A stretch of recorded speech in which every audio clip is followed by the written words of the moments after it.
In a brazen escalation of tensions along NATO's eastern flank, 3 Russian MiG-31 Foxhound interceptor jets penetrated Estonian airspace on September 19th, lingering for a full 12 minutes over the Gulf of Finland near Vainloo Island. The incursion, which NATO described as reckless and unprecedented, has ignited urgent consultations within the alliance and sparked calls for more aggressive countermeasures, including potential shoot-downs of future violators.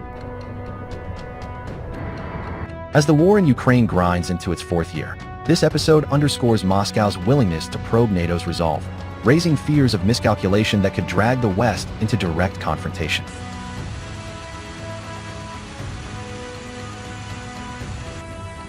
The MiG-31, a Soviet-era marvel still considered one of Russia's most lethal tactical combat platforms, is no ordinary aircraft.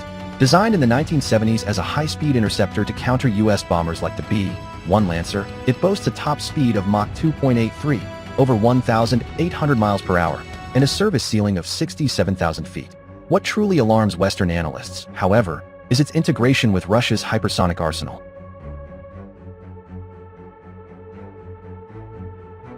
Each MiG-31 involved in the Estonian breach was reportedly armed with a Kh-47M2 Kinzhal air-launched ballistic missile, a nuclear-capable weapon capable of striking targets up to 1,200 miles away at speeds exceeding Mach 10. These aren't just fighters. They're mobile launch platforms for standoff strikes that could hit Warsaw or Berlin in minutes, said Justin Brock, a senior research fellow at the Royal United Services Institute, RUSI.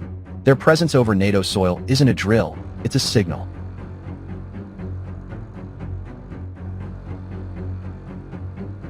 Estonian officials were unequivocal in their outrage. Russia has violated our airspace 4 times this year alone, but this incursion, 3 armed fighters entering without permission, transponders off, no flight plan or radio contact, is unprecedentedly brazen, Foreign Minister Margus Tsokna declared.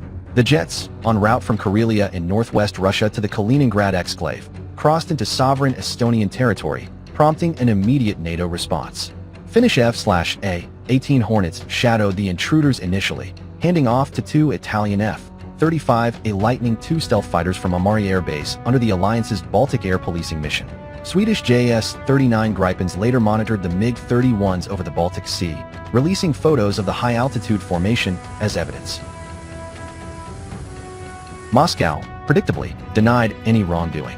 The Russian Defense Ministry claimed the flight adhered to international rules over neutral waters, dismissing the breach as a fabrication confirmed by objective monitoring. This echoes denials following earlier incidents, such as the September 9th, 10 swarm of over 20 Russian drones that strayed into Polish airspace, where NATO jets downed several. Yet, independent tracking data from NATO airborne early warning aircraft and Estonia's radar corroborates the violation, painting a picture of deliberate provocation.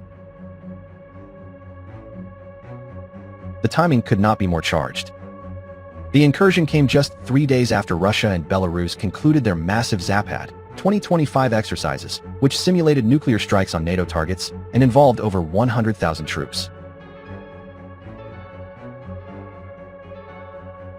It also follows a pattern of salami-slicing tactics, incremental encroachments designed to erode deterrence without triggering Article 5's Collective Defense Clause.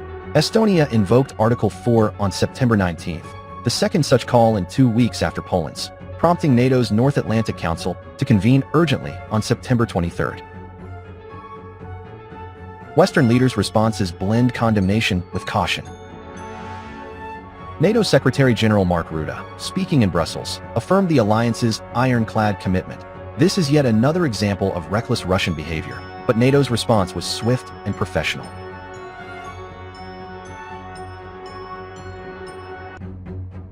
EU Foreign Policy Chief Josep Borrell labeled it an extremely dangerous provocation, urging rapid strengthening of political and economic pressure. Yet, voices calling for escalation are growing louder. Czech President Petr Pavel, a former NATO military chief, warned in a televised interview, "Russia will behave as far as we allow it. It's time to consider shooting down intruding aircraft. We've let them probe too long."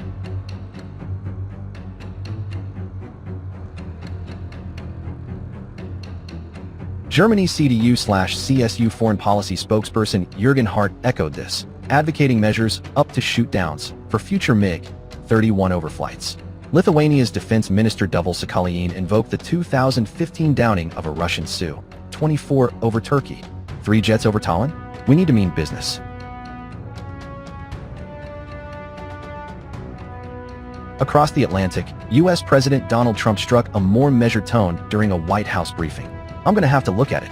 It could be big trouble," he said, deferring to briefings while criticizing European allies for not paying their fair share. This has frustrated Baltic states, who view the MiG-31's Kinzhal loadout as an existential threat. "These missiles could carry nukes," noted Estonian Prime Minister Kristen Michal. "Putin is testing if NATO blinks." Experts see this as part of a broader hybrid strategy. Russia's playbook: drones over Poland, jets over Estonia, sabotage in the Baltics, all to create a gray zone where NATO hesitates, Bronk explained. Since 2014, Russian aircraft have intruded on Baltic airspace up to 40 times annually, but 2025 marks a spike, with 5 violations in Estonia alone. Analysts at the Atlantic Council warned that without deterrence, like enhanced air patrols or sanctions on Kaliningrad, these probes could evolve into accidents or worse. "The MiG-31 speed makes interception risky. One collision, and we're in crisis," said a senior NATO official anonymously. On the ground, Estonians are rattled but resolute. In Tallinn, protests outside the Russian embassy demanded no more games. Defense spending here has surged to 3.5% of GDP, funding F-35 rotations and cyber defenses.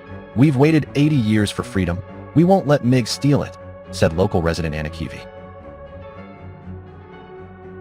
As NATO deliberates, the MiG-31's shadow looms large. Once a Cold War relic, it's now a vector for hypersonic terror, reminding the West that Russia's arsenal, though strained by Ukraine, remains potent.